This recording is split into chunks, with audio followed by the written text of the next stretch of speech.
Josh Wilker's mom didn't throw away his baseball cards. If she had, maybe he wouldn't have been able to write Cardboard Gods, an all-American tale told through baseball cards, which features the images of such unforgettables as Dick Sharon, Bo McLaughlin, and Kurt Bavacqua, and discussion of how they reflected or failed to reflect the circumstances of Wilker's own childhood, adolescence, and early adulthood.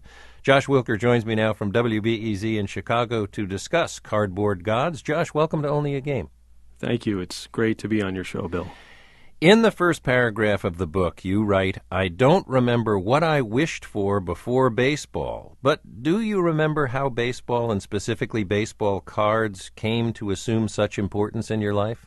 I do remember. It was when my family moved to a new place without my father, and through the influence of my older brother, who I looked up to, we started collecting baseball cards, and it was something that was fun to do together, and it was something that held us together when we were in an unfamiliar place, learning how to live in a new sort of version of our family. In that first year, I remember we went to a baseball game for the first time in Fenway Park, and I was blown away by the green of the grass and the players and the great history of the game, which was mysterious and amazing to me.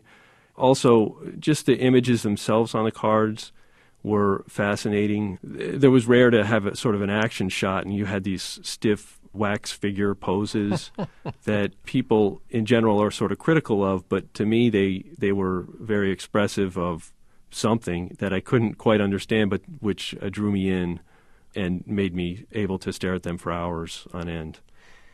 In the book, you have identified certain times in your own life with individuals you knew really only through their images on baseball cards and the statistical summaries of their achievements on the backs of the cards.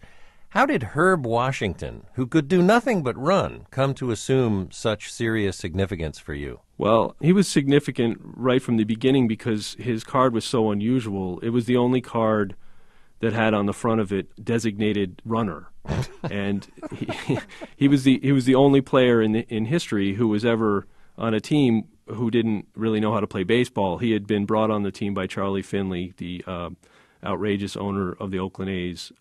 He actually wasn't that great at stealing bases. That was also a baseball skill that he didn't really have, and he got thrown out quite a lot. At the time, I didn't analyze his abilities. I was just amazed at his existence. And then as the years went on, he became sort of symbolic of an experimental nature of the 1970s that is not often championed. And even, or especially because he failed, or it was kind of a failed experiment. Right. That too has some nobility to it for me. All right, let's do a little baseball card free association. I mention an event or a time in your life, and you come up with a player card to pair with that event or time, okay? Okay. All right, here we go. First season in Little League. I would pair that with Butch Hobson. Oh. I think it was 1977 when I played my first year of Little League, and he drove in over 100 runs that year. And he ended up, of course, injuring himself the next season and was out of the game within 2 or 3 years. But I remember at that moment we thought that the sky was the limit with him. All right, getting your driver's license.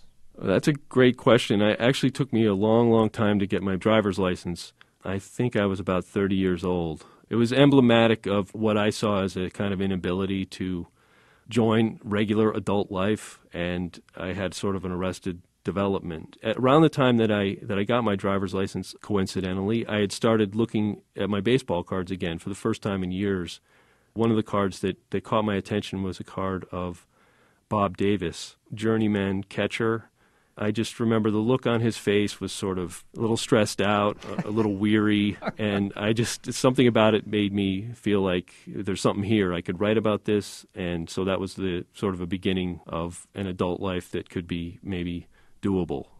All right, well, given what you've said about arrested development, I'm a little bit reluctant to ask you to pair cards with the next two developments or occurrences, but I'm going to press ahead. Anyway, first kiss. Well, the first kiss, that took a long time to happen, embarrassingly enough. I think I probably made up my first kiss for a long time, but finally in college, with the help of a punch that was spiked with grain alcohol, I loosened up enough to kiss a girl in my dorm. And this was in 1986. So that year I would always associate with the Boston Red Sox almost winning a World Series. So I would have to say Bill Buckner would be the card. Oh, what a great image for one's first kiss. Ground ball going through Bill Buckner's legs.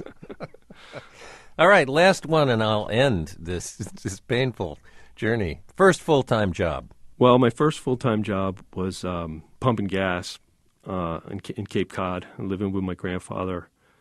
And this was after I had been expelled from boarding school. I should say, parenthetically, this sounds like a lot of painful occurrences, but there was a lot of joy in my life, too. It wasn't all failure, one after another. At any rate, I had the baseball cards with me along the way, and I remember actually on a break from that job buying a pack of baseball cards, and I think I got a Bob Stanley card in there, who, as Red Sox fans know, is sort of emblematic of their, at times, sad sack failures. He has an image of kind of plodding along. So my first full-time job, I guess I leaned on Bob Stanley. I think my favorite line in the book comes in the section where you're describing Jose Morales, who caught and played first and roamed the outfield for several teams from 1973 until 1984. He distinguished himself as a pinch hitter, and you write, "I was the opposite of Jose Morales. I didn't know how to do anything." You must have been about 18 by the time Jose Morales retired. How did it happen that baseball cards were even then of that much importance to you? Well, they were important, I think, just in the sense of it was something in my life that I did know about. I was no longer collecting them at the time, so they had started to seal themselves off into this world that began around 1975 and ended around 1980 or 81. But all the players who appeared at that time, such as Jose Morales, were these mirrors on my life, and I kind of held that against all that I didn't know. In the few pages devoted to Mark Fidrich's baseball card, you mention an especially brilliant game that Fidrich pitched against the Yankees back in 1976, and you say, "I can't write well enough to capture the beauty of his performance that night." That's a risky acknowledgement by an author, don't you think? Well, I'm just being honest. I mean, there are things certainly that are just beyond my capabilities as a writer, and maybe beyond anybody's. I mean, he was a beautiful phenomenon, and I still get tears in my eyes when I see him pitching that game, and after the game reacting to the fans. There's just such a childish joy that emanates off of him that it makes me happy. Josh, as you went through all your cards, as I'm sure you must have had to do in order to write Cardboard Gods, did you find that after all these years you have a favorite? I think I found the opposite. I mean, the more I got into the cards, the more I loved all of them. And the more I would be hard-pressed to let go of any of the cards that I started to really ruminate about. It's funny, you asked about Mark Fidrich, and when I first started really writing seriously about the cards, I had written a bit in notebooks here and there, but when I first started writing seriously, I reached in at random to pick out a card, and it was my only Mark Fidrich card, and I found that to be a good omen. And so that card, which was already a favorite of mine when I was a kid, that would probably be my most favorite card if I had to choose. Josh Wilker is the author of Cardboard Gods, an all-American tale told through baseball cards. The book is published by 7 Footer Press, and Josh Wilker joined me from WBEZ in Chicago. Josh, thanks very much for speaking with me. Thank you. It was a pleasure. Yeah, that Mickey man.